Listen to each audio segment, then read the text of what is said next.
자, 반갑습니다. 자, 한 주 동안 잘 지내셨어요? 자, 우리 지난 시간에는 그 전체 오리엔테이션을 좀 하게 됐는데, 오늘은 그 중에서 이제 첫 번째 주제, 테크노 리더에 대해서 하게 됩니다. 자, 여러 주제 중에서 테크노 리더를 선정하게 됐는데, 그 이유가 뭐라고 생각하세요? 기업에 가장 큰 영향을 주는 요소가 뭐다? 네, 결국 리더다 이거죠. 자, 기업의 리더는 누구예요? CEO들이죠. 자, 이런 표가 있는데 이제 2002년에 1회로 되어 있고요. 2010년이 제 9회 해가지고 쭉 나와 있어요. 각 연도마다 2명씩 이렇게 나와 있는데, 맨 위에 있는 진대재 대표이사라고 되어 있는 분 아시죠?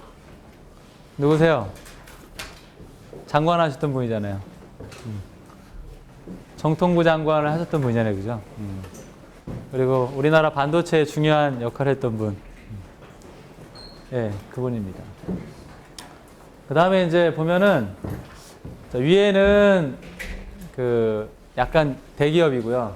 요 밑에 있는 거는 중소기업입니다. 중소기업. 그래서 큰 회사하고 작은 회사하고 이렇게 하나씩 해가지고 이렇게 뽑아서 뭐 했을까요, 이거? 네, 상을 줬어요. 상을 줬어요. 이 상의 이름이 뭘까요?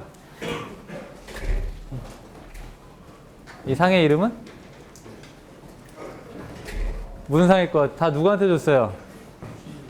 CEO한테 줬어요. 그죠? 자, 회사의 특징을 보니까 다 무슨 회사인 것 같아? 주로 뭐를 다루는 회사인 것 같아요? 보면 중공업, 전자, 화학, 텔레콤 다 어느 쪽인 것 같아? 어느 쪽? 네, 공대 쪽, 이공계 쪽입니다. 그럼 이 상의 이름은?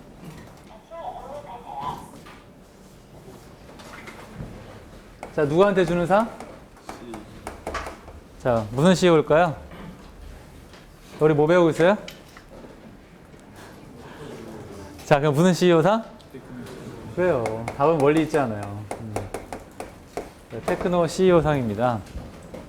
자, 기업 경영을 통해서 한국 과학 기술 발전에 중요한 영향을 주었던 그런 사람들을 뽑아서 2명씩 뽑아가지고 상을 줬어요. 그래서 큰 기업도 있고 중소기업도 있고 이렇게 해서 뽑아가지고 줬습니다. 테크노 CEO 상입니다. 자, 테크노 CEO 상은 누구한테 주는 상이냐면, 자, 이 사장들은 다 어디 출신일까요? 네, 이공계 출신입니다. 자, 이공계 출신에게 그러면서도 CEO인 이 사람들에게 준 상이 테크노 CEO 상이에요. 테크노 CEO는 이공계 CEO다. 맞아요, 틀려요? 그러면 이게 성립이 되나요? 테크노 CEO는 이공계 CEO다? 네, 이거는 아니다 이거죠. 물론 이공계 CEO가 테크노 CEO가 많죠. 그렇지만 아닌 경우도 있다. 자, 여러분 잘 알고 있는 우리 강산 푸르게 어느 회사요? 네, 유한 킴벌리. 지금은 이제 정계로 나가셨지만 원래 CEO가 누구였어요? 네, 문국현 CEO잖아요. 유한 킴벌리는 화학적으로 뭐 펄푸드, 뭐 화장지 뭐 이런 것도 있고 뭐 여러 가지 화학적으로 많이 하는데, 이번에 전공은 화학일까요? 화학공학일까요? 뭐 공업화학일까요? 뭘까요? 기계일까요? 경영일까요? 영문학과 나오셨어요? 영문학과 나왔는데 이런 걸 하고 있어요. 그 다음에 또 한 번만 더 이야기 해볼게요. 얼마 전, 그러니까 예전에 퇴임하면서 카이스트에다가 300억인가 기부하신 분 있어요. 근데 이제 여러분 잘 모를 수도 있어. 자, 미래산업이라고 있어요. 그래서 뭘로 만들었냐면 반도체 검사 장비. 반도체가 만들어지면 이게 성능이 어떤지 잘 모르잖아요. 그래서 테스트를 합니다. 그런 반도체 검사 장비를 개발한 회사예요. 그래서 국산화를 처음으로 성공한 회사입니다. 물론 이제 이것뿐만 아니라 여러 가지도 하긴 하는데 그 중에 대표적으로 반도체 검사 장비를 사실 우리나라에 국산화하면 굉장히 좋은 거잖아요, 그죠? 국가에서도 이제 이런 부분들에 대해 국산화에 대해 관심이 많은데 반도체 검사 장비를 국산화했어요. 이분 회장 이름이 정 누구예요? 누구예요? 이분이세요, 그죠? 처음에 창업자가 정문술 회장인데 저분은 무슨 과를 나왔을까요? 전자과를 나왔을까요? 정통과를 나왔을까요? 컴퓨터공학과를 나왔을까요? 공대로 말하면 금속공학과인데 인문대로 말하면 공대 무슨 과? 철을 연구하신 철학과입니다. 철학과. 그것도 무슨 철학? 동양 철학 하신 분이에요. 그런데 반도체를 이렇게 했을까, 그죠? 신기하죠, 그죠? 자, 그런 걸 보면 이공계 CEO가 꼭 테크노 CEO는 아니라는 거예요, 그죠? 자, 그래서 내가 어디 출신이느냐? 출신보다 더 중요한 건 뭐라고 생각하세요? 출신보다 더 중요한 거는? 관심 아닐까요? 내 분야에 관심을 가지고 연구하고 공부하다 보면 내가 정규 커리큘럼을 배우지 않았어도 할 수 있잖아요, 그죠? 그래서 보면 출신이 인문계일지라도 기술에 대한 관심을 가지고 하게 되면 얼마든지 또 테크노 CEO가 될 수 있다. 이렇게 생각해 볼 수 있어요. 자, 그래서 요즘에 이분들이 뭐 하시나 하고 한번 인터넷에 한번 검색을 해봤어요. 근데 구체적으로 이분을 언급할 수는 없지만 어떤 분은 투자 회사를 만들었어요. 자신의 이름을 잘 걸고 투자 회사를 만들어서 나중에 이게 이제 문제가 돼서 막 이렇게 신문지상에 이게 뭐 제대로 된 거냐 등등 해서 좀 약간 언론상에 오르내리는 이런 경우가 있고, 근데 더 안타까운 건 어떤 분은 구속됐어요. 그래서 이렇게 여러분 이야기 들어봤어요? 분식회계라는 거? 쉽게 말하면 회계 부정한 거죠. 자, 분식회계는 자, 보통 일반적으로는 이제 세금을 적게 내기 위해서 이게 막 우리가 100억 했는데 한 80억 했다 뭐 이런 식으로 해서 세금을 적게 내려고 하는데 분식회계는 거꾸로 뭐예요? 잘 안 됐는데 잘 된 것처럼 뻥튀기 하는 거예요. 그럼 뭐가 좋아요? 세금도 많이 내고 별로 안 좋잖아. 누구한테 좋은 평을 받겠어요? 네, 주주들, 그죠? 투자자들한테. 그럼 나중에 실제로 실적 나와서 나눠주는 거 보면 없어, 그죠? 엄청난 손해죠, 그죠? 이거 분식회계 하면 이거 구속됩니다. 근데 보니까 이분 중에서도 이렇게 구속되신 분이 있어요. 그래서 상을 받고도 그럴 수도 있구나. 그래서 책 중에 굿 투 그레이트라는 책이 있어요.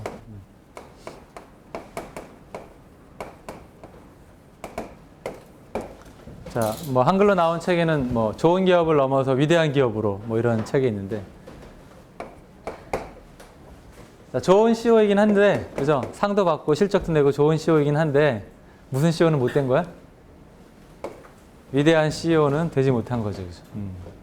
그래서 한때는 실적을 내고 좋은 CEO가 될 수 있지만 위대한 CEO가 되려면 사실은 좀 투명한 윤리적인 CEO가 필요하지 않나 이런 생각도 해보게 됩니다. 자, 그래서 여기 보면은 그 중에 그래도 벤처 1세대라고 하는 회사가 있어요. 네, 벤처 1세대인 휴맥스가 제2의 도약을 준비하고 있습니다. 이 셋톱박스 기술 개발과 신성장 동력 발굴로 2010년 매출 1조 원 돌파를 목표로 하고 있습니다. 송철호 기자입니다. 창사 20주년을 맞은 휴맥스가 향후 10년을 위한 준비에 박차를 가하고 있습니다. 최근 2, 3년간 대내외적인 요인으로 매출과 수익성이 하락세를 보이자 현실을 냉정하게 분석하고 미래에 대비하겠다는 각오입니다. 변대규 휴맥스 대표는 현재 8천억 원 규모인 매출이 내년엔 1조 원까지 증가할 수 있을 것으로 내다봤습니다. 셋탑박스 사업과 DTV 사업이 앞으로 4, 5년간은 성장세를 보일 것이고 올해 말부터 미국 시장이 회복된다면 목표 달성이 충분히 가능하다는 설명입니다. 변 대표는 또 2012년 지능형 홈서버 시장이 급성장할 것으로 보고 셋톱박스 내에서의 경쟁력을 더욱 강화한다는 방침입니다. 셋톱박스 분야의 역량을 집중해 세계 최고의 전문기업이 된 후에 그 안에서 새로운 성장 동력원을 발굴하고 이를 위한 기업 인수합병도 적극 고려하겠다는 의도입니다. 지난해 6월 투자자문자회사 휴맥스 INC를 설립한 것도 전략적 투자와 신사업 발굴을 위한 포석입니다. 변 대표는 이외에도 한국 현실에 맞는 경영 시스템 개발과 기업 문화 조성도 앞으로의 10년을 위한 필수 요인으로 꼽았습니다. 89년 창업 후 숱한 위기 속에서도 세계 1위 셋톱박스 회사로 성장한 휴맥스는 현실에 안주하지 않고 미래를 위한 새로운 도전을 게을리하지 않고 있습니다. 와우TV 뉴스 송철호입니다.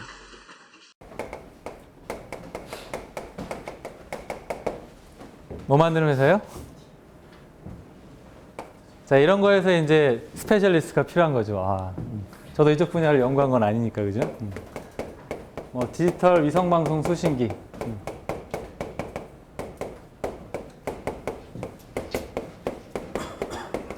자, 벤처기업으로 시작을 해서요, 유럽 표준에 맞는 디지털 위성방송 수신기를 처음으로 만든 아시아 최초로. 그게 이제 휴맥스 회사입니다. 근데 보니까 저게 09년도 동영상이었던 뉴스였는데, 그래서 이제 2010년에는 1조 원 목표를 하겠다 이렇게 했는데 실제로 했을까요? 못했을까요? 그래서 제가 한번 찾아봤어요. 과연 했을까? 그래가지고 놀랐어요. 했어요. 이게 올해 2011년 2월 16일 기사니까. 그래서 벤처 1세대 변대기 휴맥스가 셋톱박스로 1조 원 매출을 달성했다. 그래서 이게 좋은 CEO를 넘어서서 위대한 CEO로 가는가 이런 생각도 해보게 됐습니다. 그래서 창업한 21년 만에 성과다 이렇게 되어 있고요. 그러면서도 한편으로는 그런 이야기를 합니다. 지난 40년간 대기업 외에 벤처기업이 성장해서 큰 기업으로 1조 원 이상의 매출을 기록한 회사는 5개를 넘지 못한다. 그러면서 앞으로는 한국 경제가 큰 기업은 계속 커지고 작은 기업은 작아지는 이런 구조적인 문제를 해결해야 되고 벤처기업 양성의 중요성을 강조했다. 여러분이 여기서 이렇게 공학을 배우면서도 이런 필요한 테크노 경영을 배우는 이유도 앞으로 이런 양성의 중요성 때문이라고 생각을 합니다. 자, 그 다음에 또 벤처기업이면서 하나의 기업이 있어요. 저기 보니까 HJC 홍한기 대표이사라고 되는데, 자, 이런 거 오토바이 타는 사람이 잘 알아요. 오토바이 타고 다니는 사람. 타고 다니는데 이게 제가 보니까 어떤 여학생도 타고 다니던데요. 자, HJC는 뭘로 유명해요?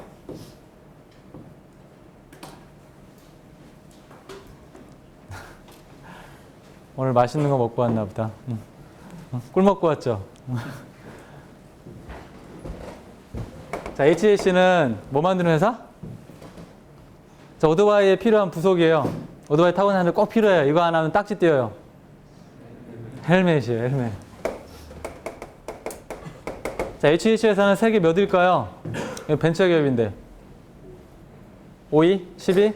7위? 한번 볼까요?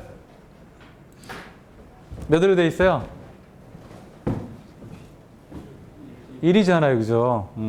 그래서 71년 창업 이후로 86년에 자체 브랜드 HJC 이런 걸 만들어서 나중에는 92년도에는 헬멧 시장 1위를 차지하게 됐고 2001년 이후 줄곧 세계 시장 1위를 차지하고 있다.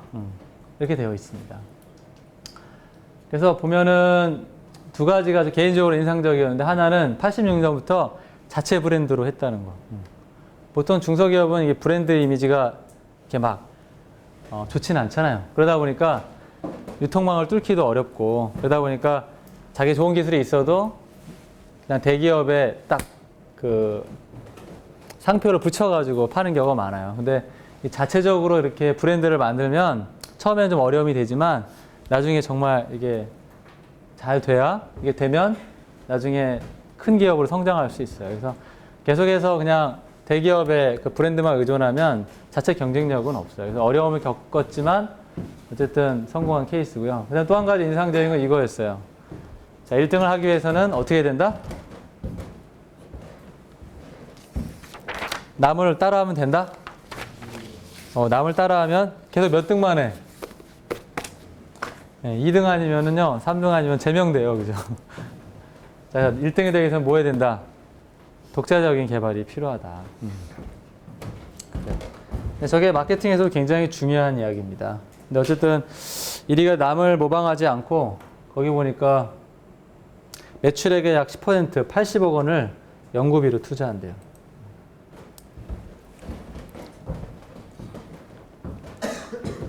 그다음 맨 밑에 보면 이제 최근에 2010년에 보니까 LS 엠트론이라는 회사가 받았고요.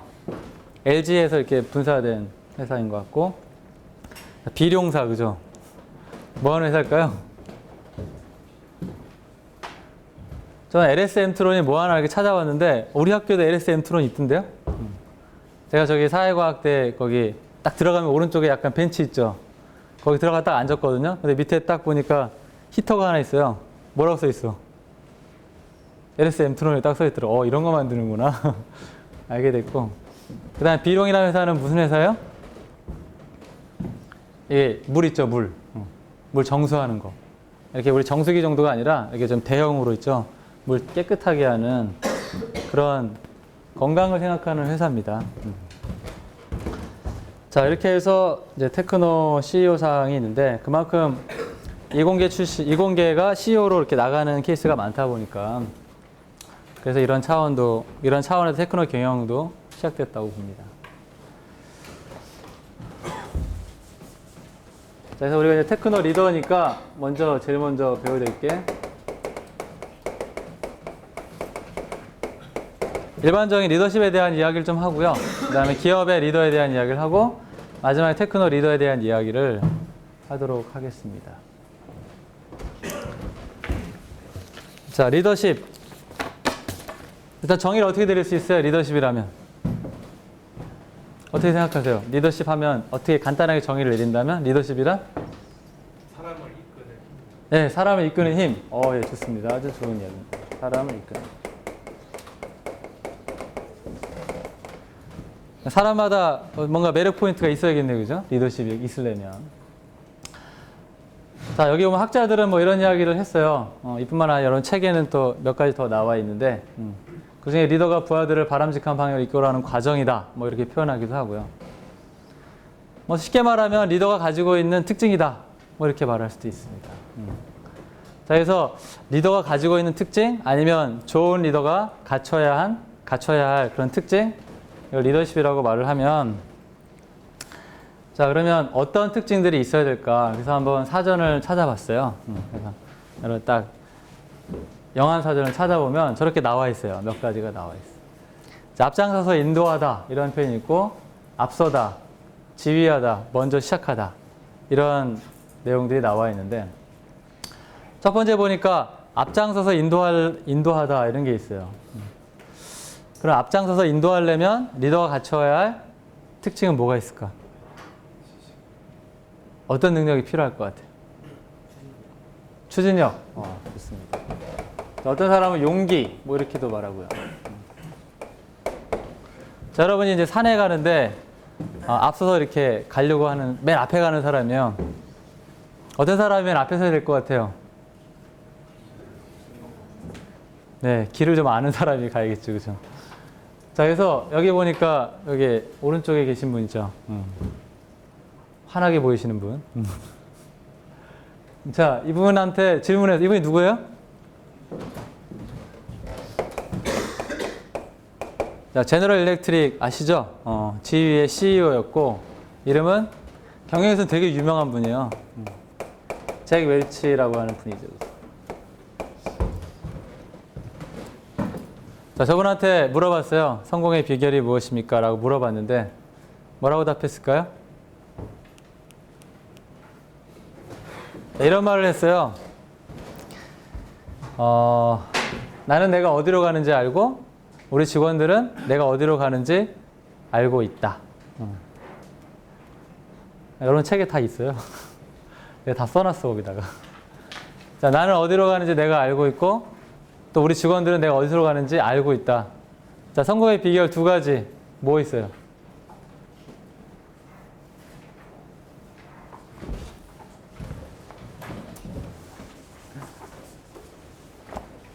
뭐가 있어요? 자, 나는 내가 어디로 가는지 알고 있고 여러분 제가 어디로 가는지 알고 있어요 지금 수업이? 자, 그게 성공의 비결이라고 하는데 자, 나는 내가 어디로 가는지 알고 우리 직원들은 내가 어디로 가는지 알고 있다. 자, 우리 직원들이 내가 어디로 가는지 알고 있다. 뭐가 잘 된다는 거예요? 커뮤니케이션이 잘 된다는 거죠.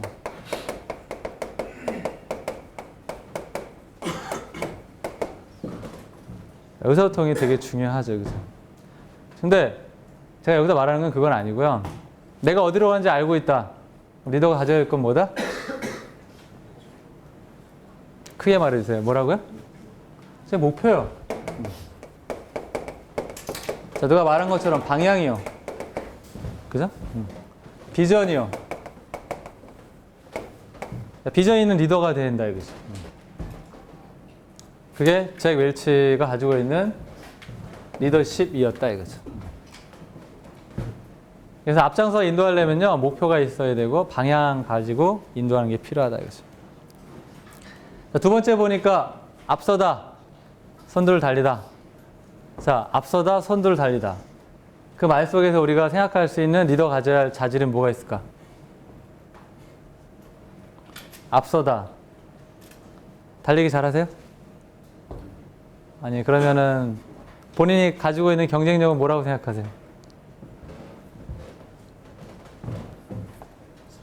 성실함. 예, 좋습니다. 예전에 의대 나왔던 학생이 있는데 고등학교 때 별명이 의자왕이었대요. 의자왕 뭐예요? 의자에 한 번 앉으면요 절대 일어나지 않아요. 그래, 의자왕이라고. 자, 그래서 앞서다, 선두를 달리다 이런 표현이 있는데, 자, 이겁니다. 자기 나름대로 뭘 갖고 있어야 된다? 경쟁력이 있어야 된다 이거죠. 머리가 좋든지 아니면 오래 앉아 있든지, 그죠? 아니 대인 관계가 좋든지 그런 거죠. 자, 여기 나와 있는 분 있어요. 자, 인텔의 CEO였습니다. 자, 인텔은 누가 만들었어요? 인텔 누가 만들었어요? 자, 반도체 그 있잖아요. 무슨 법칙 있어요? 무슨 법칙?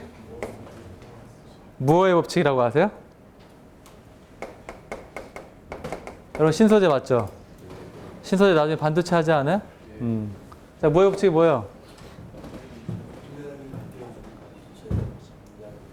네, 2년마다 반도체 어때? 뭐 이렇게 집적도라고 해야 되나? 뭐 그런 게 한 2배가, 용량이 2배가 된다 이런 거잖아요. 그죠? 우리나라에 깬 게 있잖아요. 무슨 법칙? 황해 법칙이라고 하는 거 있잖아요. 그죠? 그게 아니라 뭐 1년에 뭐 2배다. 뭐 이런 식으로 확 줄여버렸죠. 네, 무어가 CEO고요. 그 밑에 있는 사람이 이 사람이에요. 앤디 그로우브예요.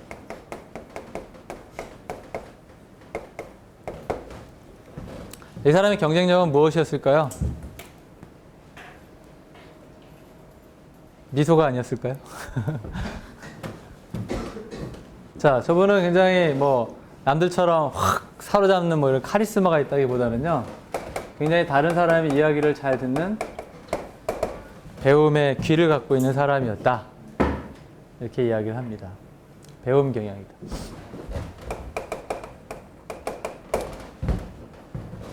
왜 배움 경영인지는 여러분 제가 사례는 책에 넣어놨으니까 한번 읽어보시면 될 것 같고요.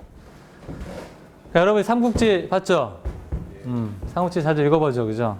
삼국지에 떠오르는 주요 인물 누가 생각나요? 자, 유비가 있고 조조가 있고, 그죠? 근데 유비 보면은, 이따 보면은 유비가 딱 전략을 짜요, 그죠? 이렇게 하면 되겠다. 그래서 딱 작전을 짜고 딱 시행하면 무슨 일이 벌어져? 유비가 딱 작전을 짜고 딱 시행하면 무슨 일이 벌어져요? 위기에 빠지잖아요, 그죠? 위기에 빠지고 막 위험하잖아요, 그죠? 그때 누가 구해줘요? 제갈량이 와가지고 해결하고 가잖아요, 그죠? 자, 유비는 보면 그렇게 막 지략이 뭐 뛰어나고 그러진 않은 것 같아요. 그죠? 유비의 경쟁력은 뭐라고 생각하세요? 네? 이거 아닐까요? 귀가 크잖아요. 그죠? 이렇게. 사람이 인덕이 있다. 이렇게 이야기를 하잖아요. 그래서 각자 잘하는 경쟁력이 있다는 겁니다. 자, 군뱅이도 뭐 하는 재주가 있어요? 군뱅이도 뭐 하는 재주가 있다? 구르는 재주가 있다. 자, 그래서 앞서서 선두를 달리다 자기 나름대로의 뭘 가지고 있어야 된다? 경쟁력이 있다는 거죠. 여러분도 다 너무 자기가 다르다는 게 너무 좋은 거예요. 그죠? 자기 나름대로 경쟁력이 있는 거예요. 자, 세 번째 보면 지휘하다, 인솔하다. 자, 여기 보니까 그 밑줄에 이렇게 들어갈 단어를 한번 찾아보세요. If you wanna go fast. 이건 속담인데, 뭐 유명한 말인 것 같아요. If you wanna go fast, go more. If you wanna go far, go more. 수능 문제입니다. 그죠? 저런 거 수능에 딱 나오면 딱 맞춰야지. 그죠? 1번, 2번. 자, 1번에 들어가는 답은? 슬로우. 굉장히 fast인데 슬로우네요. 그 밑에는 뭐예요? 자, 저기 제가 다시 한번 생각해 볼게요. 저 지휘하다, 인솔하다. 자, 누군가를, 자, 리더는 혼자 하는 사람이 아니에요. 그죠? 힌트입니다. 혼자 하는 사람이 아니라 뭐 해야 돼? 같이 움직여야 돼. 그죠? 내가 잘한다 혼자 다 하면 그게 리더 아니에요. 그죠? 그냥 능력 있는 개인이죠. 리더는 부하에 영향을 줘야 되잖아요. 그죠? 들어가는 답은? 네, 밑에는 투게더. 그죠? 위에는 언론. 이런 거 수능에 나오면 진짜, 그죠? 자, 빨리 가려면 그냥 혼자 가. 멀리 가려면 같이 가라고. 자, 우리 유명한 그 있잖아요. 아리랑이 있잖아요. 그죠? 거기 보면 그런 가사가 있잖아요. 나를 버리고 혼자 가는 님은 어떻게 돼요? 10리도 못 가서 발병 난다 그랬어요. 그죠? 자, 10리 몇 킬로? 4km. 그죠? 여러분 헬스장 가가지고 뛰어도 한 6km 뛰잖아요. 그죠? 근데 10리를 못 가서 뭐가 나? 발병 난다. 야, 빨리 가라. 하지만 발병 난다 이거죠. 같이 가면 멀리 가는데. 자, 그래서 리더에게 중요한 거는 함께하는 사람을 다룰 수 있는 능력이 필요한 것 같아요. 그다음에 구성원을 하나로 묶어줄 수 있는, 응집할 수 있는 그런 능력. 자, 이런 것들이 필요하다고 생각이 듭니다. 그래서 혼자 가는 사람이 아니라 리더는 같이 가는 사람이에요. 이 수업도 사실 같이 가야 돼요. 그죠? 빨리 가려면 저 그냥 막 갈 수 있거든요. 자, 그 다음 네 번째 보니까 먼저 시작하다. 그 말이 있어요. 밑에 보니까 추장의 머리가 나오는데, 그죠? 자, 남미 추장한테 물어봤어요. 추장의 특권이 무엇입니까? 이렇게 물어봤어요. 여러분, 추장의 특권이 뭐가 있을 것 같아요? 내가 원하는 음식 다 먹을 수 있고? 자, 이분은 이런 말을 했어요. 전장에 나가면, 그러니까 전쟁터에 나가면 뭐 할 수 있는 특권이 있다? 잘 안 들리는데? 자, 맨 앞에 설 수 있는 특권이 있다, 그죠?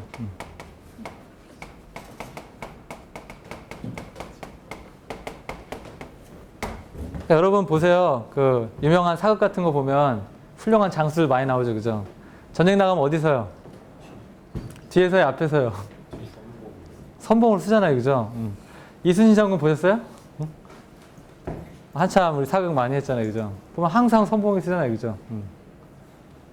그래서 결국 리더에게 필요한 거는 솔선수범하는 이런 것이 필요하다 이거죠. 그래서 우리가 사전에서 찾아보는 리더가 가져야 할 자질은 일단 비전이 있어야 되고, 그죠? 방향. 남보다 잘하는 게 하나는 있어야 되고, 그죠? 경쟁력이 있어야 되고, 세 번째로는 사람을 잘 다룰 줄 알아야 돼요. 같이 갈 수 있는 능력이 있어야 되고, 네 번째는 자기가 본을 보이는. 사실 이 네 가지만 해도 굉장히 중요한 것들이라고 생각이 듭니다.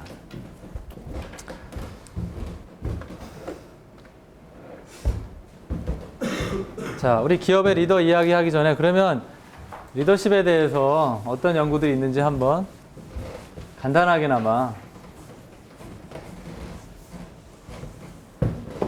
살펴봅시다. 자, 리더십에 대한 뭐 연구는 과거에 있었고요. 오늘날에도 있고요. 언제도 있고 미래도 계속 있을 거예요. 그죠? 자, 2002년도에는 또 무슨 리더십이 많이 뛰었어요? 월드컵 치르고 나서. 무슨 리더십?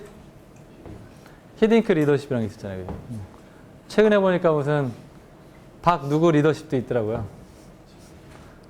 아세요? 음악 하시는 분 있어요. 박할린 리더십 뭐 이렇게 또 나와요. 그러니까 뭔가 좀 뭘 잘한다 하면 또 이렇게 하나씩 하나씩 나오는 것 같아요. 앞으로도 계속 누군가가 뜨면 또 이렇게 나오겠죠. 그죠? 그래서 리더십은 관심이 많아요. 여러분도 수업에서 헬프 1 듣고 나서 또 뭐 들어요? 헬프 1, 헬프 2, 헬프 3 그죠? 계속 지속되잖아요. 그죠? 쭉 리더에 대한 생각들을 하게 됩니다. 그만큼 리더에 대한 관심이 많죠. 자, 그래서 자, 크게 이제 세 가지를 이제 말씀을 드리는데요. 첫 번째로는 자, 특성 이론인데, 자, 잘 될성 싶은 나무는 뭐부터 알 수 있다? 네, 떡잎부터 알 수 있다. 이런 말이 있어요. 자, 초기부터 안다 이거죠. 그죠? 자, A를 받을지 못 받을지, 그건 뭐부터 보면 알 수 있어? 아침에 등교하는 거 보면 알 수 있어, 그죠? 늦게 오면은 A 받기 힘들잖아요, 그죠? 앉은 자세 보면 알 수 있어요. 그래서 그런 식으로 뭐 그 전부는 아니지만 일리가 있는 말이다, 이거죠. 특성이론이라는 것은 어렸을 때 보면 그런 게 보인다는 거죠. 그래서 예를 들면 뭐 신체적인 특성이 있다. 뭐 키가 크다든지. 아니면 이렇게 뭐 힘이 세다든지 뭐 이런 거 있잖아요. 그죠? 옛날에 그런 말 들었었는데 손이 긴 사람은 손이 긴 아이들이 있어요. 그래서 어른들이 하는 말이 있어요. 야, 너는 손이 길구나 하면서 옛날에 태어났으면 진짜 이러는 거 될 뻔했는데 뭐예요? 손이 긴 아이한테 뭐라 그랬어요? 너는 옛날 태어났으면 무슨 감이다? 장군감이다 그랬어요. 장군감. 자, 옛날에는 뭘로 싸웠어요? 무기가 뭐야? 칼이잖아요. 누가 유리해요? 팔이 긴 사람이 유리하잖아요. 그죠? 그래서 팔이 길면 너 장군감이다. 이런 이야기에서 요즘에 태어나면 야, 너 농구 선수 한번 하겠다. 뭐 이런 식으로 말하지 않았을까. 그런 생각이 듭니다. 그래서 이런 신체적인 특성. 뭐 외모도 요즘엔 경쟁력이더라고요. 그죠? 뭐 태어난 거. 뭐 그런 것일 수도 있고. 그 다음에 그 가지고 있는 여러 가지 능력. 뭐 말을 잘한다든지 아니면 행정 능력이 있다든지 뭐 이런 것들일 수도 있고요. 그 다음에 성격. 자, CEO 중에는 외향적인 사람이 많을까요? 내성적인 사람이 많을까요? 그게 어떻게 영향이 될까요? 우리 뭐 학교 다닐 때 좀 사람 잘 사귀고 그러면 야, 너는 무슨 감이다? 장차? 너 진짜 사장 스타일이다. 뭐 이렇게 이야기를 들어봤어요? 사장 스타일이다 이렇게 외향적이라고 보잖아요. 근데 실제로 조사해 보니까 별로 영향이 없어요. CEO 중에는요, 내성적인 사람도 있고요, 외향적인 사람도 있어요. 그 다음 사회적인 특성. 자, 우리 학력이 CEO가 되는데 얼마나 영향을 줄까요? 자, 학력 어느 정도 가지고 있어야 CEO가 될 것 같아요? 최소 학력이 몇 학년이면 될 것 같아? 자, 우리 그 현대 정주영 회장 돌아가셨지만 학력이 어떻게 되세요? 중학교 정도 나오셨을까요? 초등학교 나오셨어요? 파나소닉 아시죠? 여러분 뭐 전자제품도 많이 쓸 때 파나소닉의 마시스타 고노스케라고 있는데 그분은 몇 학년 나왔을 것 같아요? 초등학교 못 나오셨어요. 초등학교 중퇴하셨어요. 그런데도 파나소닉이라는 회사의 CEO가 됐다는 거죠, 그죠? 신기하죠, 그죠? 자, 그래서 자 이런 뭐 신체적 특성, 능력, 성격 물론 일리가 있지만 전부가 아니라는 거죠, 그죠? 자, 외모 요즘에는 또 바꿀 수 있는 얼마든지 그죠? 새로운 얼굴로 새롭게 태어날 수 있단 말이에요. 그러니까 운명을 바꿀 수 있는 거예요, 그죠? 인생이. 예, 특성 이론 가지고는 이게 딱 너무 너는 그거밖에 안 되니까 딱 제한되는데 사실 나폴레옹은 키가 어땠어요? 키가 작았어요, 그죠? 키가 작았는데도 굉장히 싸움을 잘 싸웠죠, 그죠? 박지성도 큰 편은 아니잖아요, 그죠? 박지성 작았는데도 불구하고 그래서 운동하면서 굉장히 서름을 많이 받았다 그랬어요. 뭐 때문에? 이 키 때문에. 그런 불리한 심지어는 마당발이라고 하잖아요, 그죠? 운동하기에 마당발은 진짜 안 좋은데도 불구하고 운동한단 말이죠, 그죠? 그래서 신체의 특성이 그러니까 선천적인 부분이 물론 있지만 후천적으로 개발되는 부분도 많구나. 그런 거 우리가 생각해 볼 수 있어요. 저도 초등학교 2학년 통지표를 제가 우연히 중학교 가서 봤나 이게 통지표가 예전에 이렇게 딱 써놓은 거 있어요. 그래서 2학년 초등 통지표를 딱 봤는데 거기 뭐라고 쓰는지 아세요? 리더십이 부족함. 초등학교 2학년 통지표예요. 리더십이 부족함 딱 써 있는 거예요. 그래서 중학교 때 딱 보면서 내가 리더십이 부족했구나. 그랬던 기억이 나요. 자, 그래서 지금 많이 스스로는 많이 개발되지 않았나 이런 생각도 해보게 되는데, 자, 두 번째로는 이제 이런 어떤 한계, 꼭 그런 것이 아니더라. 얼마든지 후천적으로 개발할 수도 있더라. 그래서 새로운 이론이 나왔는데 그건 뭐냐면 행동 이론입니다. 그래서 왼쪽에 그림 보시면요, 이런 게 있어요. 혹시 여러분 이런 이야기 들어봤어요? 친구한테 야, 너는 너무 얘가 목표 중심적이야, 아니면 일 중심이야. 그런 이야기 들어본 적 있어요? 자, 어떤 사람은 굉장히 그 목표 지향적인 사람이 있어요. 생산성. 그 다음에 어떤 사람은 굉장히 관계 지향적인 사람이 있어요. 그러니까 목표는 어쨌든 내가 이 사람과 관계가 불편하면 이 문제를 해결하고 가야 돼요. 그러니까 어떤 사람은 문제가 있어도 일단 목표가 여기니까 그냥 가는 사람이 있어요. 여러 부류가 있는데 이런 리더십의 어떤 행동 특성, 좀 목표 중심적이냐, 일 중심이냐, 목표 달성에 대한 관심이 많은 사람이냐, 아니면 관계, 사람들과 관계를 더 중요하게 생각하느냐, 이런 걸로 해서 나눠질 수가 있는데, 물론 여러 이론이 있지만 이 중에서 이제 한 가지 격자 이론이라고 하는 블레이크하고 모턴이 제안했던 거 한번 이야기를 해볼게요. 자, 이런 형태. 자, 목표에 대해서나 과업 이렇게 달성보다는 관계가 더 중요한 거예요, 그죠? 그래서 일단은 관계가 불편하면 그걸 해결하고 꼭 가야 될 사람이 있어. 자, 무슨 리더형이냐면 무슨 형일까요? 이렇게 불러요. 인기형이다, 이렇게 불러요.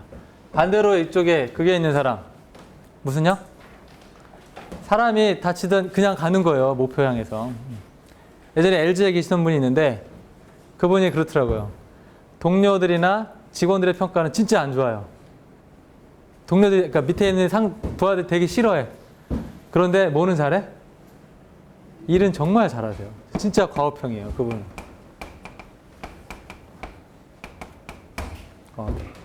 물론 딴 데로 가셨어요. 딴 데로 갔는데. 그 다음에 여기는 이런 형태도 있다.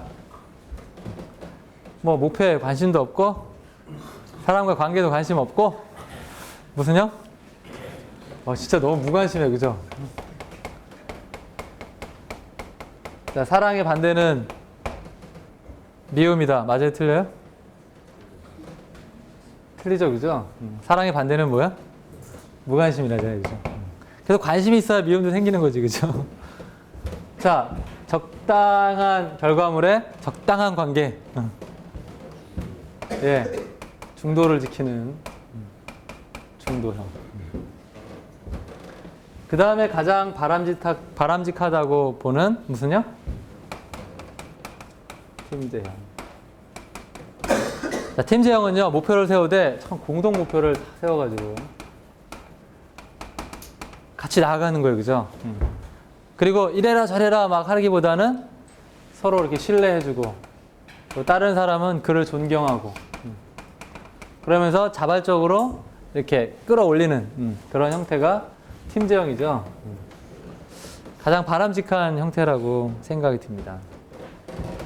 자, 이런 여러 이제 이론 중에서 이제 행동 이론의 여러 이론 중에서 이런 이론이 있다 이거죠.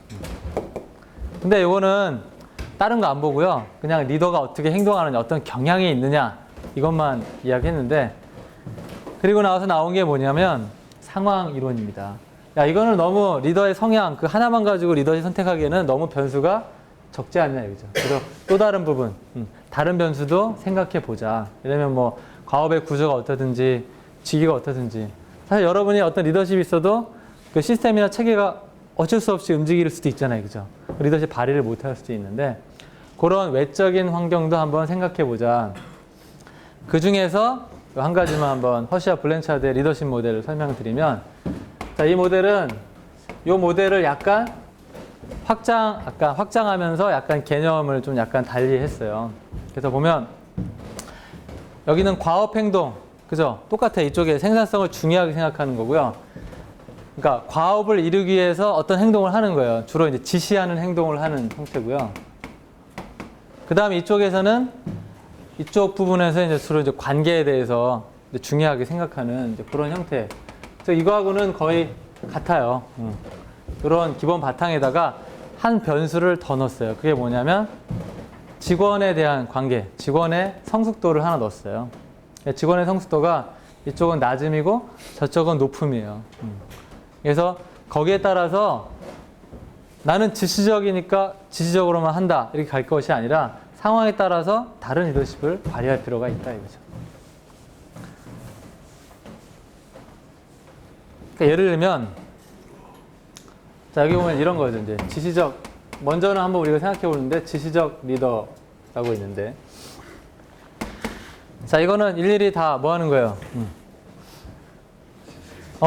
말 그대로 말해주는 거예요.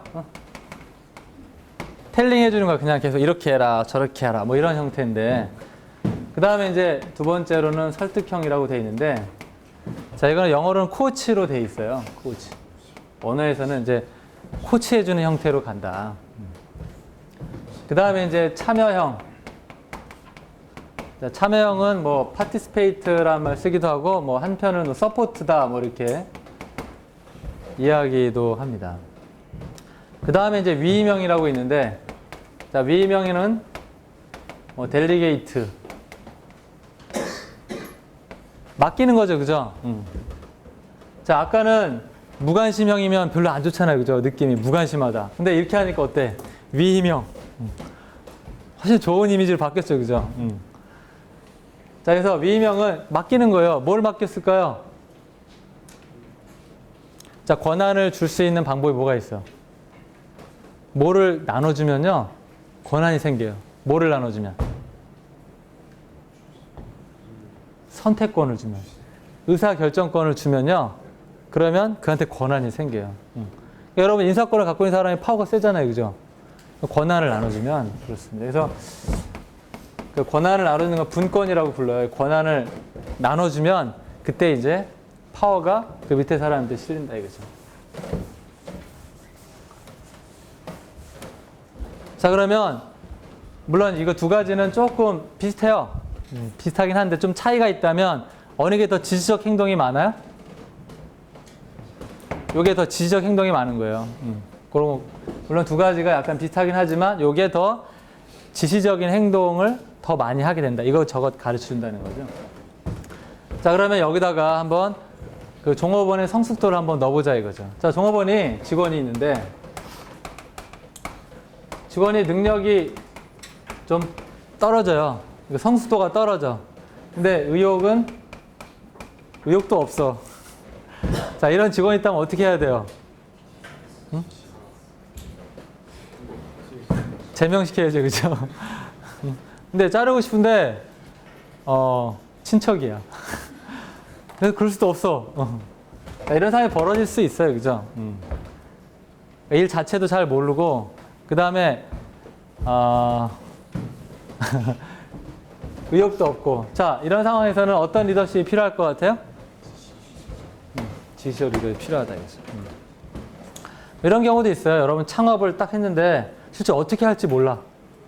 그럴 때는 정말 지시적인 행동이 많이 필요할 수도 있잖아요, 그죠? 근데 하여튼 능력도 없고 의욕이 없는데 자를 수는 없고, 그러면 지시적 리더십을 해가지고 야 이거 해 그러면 갔다 오면 피드백 받고, 그래 다 했니? 그럼 저거 해. 그럼 해. 하나씩 가르쳐주는 방법밖에 없어요. 이게 지시적 리더십. 자, 직원이 능력은 없는데 의욕은 있어. 하려고는 해. 근데 할 줄은 몰라. 뭐가 필요한 것 같아요? 설득일 수 있고 참여할 수도 있는데 어떤 행동이 더 필요한 것 같아요? 관계적인 좋은 관계를 더 동기부여하는 게 필요한 것 같아요? 지시적인 행동이 더 필요한 것 같아요? 지시적 행동이 더 필요하죠. 그래서 우리가 설득형이다 이야기합니다. 그래서 이런 행동이 더 필요한 거예요. 이런 행동. 약간 잘 모르니까 좀 더 지시적인 행동을 더 강하게 하는 그런 편입니다. 그 다음에 능력이 있고 의욕은 없어. 할 수는 있는데 뭐가 부족한 거예요? 하려고 하는 동기력이 부족한 거죠. 그럴 때 어떻게 해야 돼? 같이 해주는 거죠. 같이 참여시켜가지고 그가 스스로가 할 수 있도록 해주는 거예요. 의사결정권도 주고 뭐 이런 식으로 해서 뭔가 참여형 리더십을 발휘할 필요가 있다. 그 다음에 마지막으로 능력도 있고 의욕도 있어요. 자, 그럼 무슨 리더십이 필요하다? 맡겨야죠, 그죠? 맡기면 됩니다. 초등학교 때 예를 들면 여러분 집안에 이제 내가 오늘 청소를 해야겠다 마음을 탁 먹고요. 빗자루를 딱 들려고 하고 있었어요. 근데 들려오는 어머니의 한마디. 뭐라고 하셨어요? 청소해 딱 그러는 거예요. 그럼 여러분 기분이 어떨 것 같아? 막 더 하고 싶죠? 오히려 내가 진짜 하려고 했는데 그죠? 여러분 오래간만에 내가 공부하려고 책상에 딱 공부하려고 딱 먹었는데 평소에 공부 안 하다가 이제 하려고 하는데 엄마가 평소 안 하는 거 알고 뭐라 그러면 공부 좀 해 그러면 내가 공부하려고 그랬는데 의지가 떨어진단 말이에요, 그죠? 자, 의욕이 있는데 거기다 대고 막 지시적으로 막 말하면 오히려 더 안 돼요, 그죠? 그래서 그 상황에 맞게 뭐 직원의 상황에 맞게 할 필요가 있다 이거죠.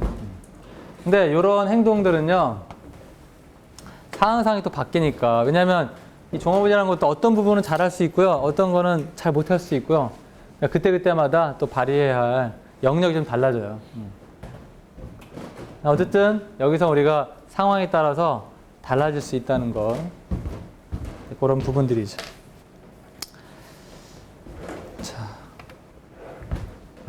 자, 리더십과 영향력에 대한 부분인데 이거는 10분간 쉬었다가요 이어서 합시다.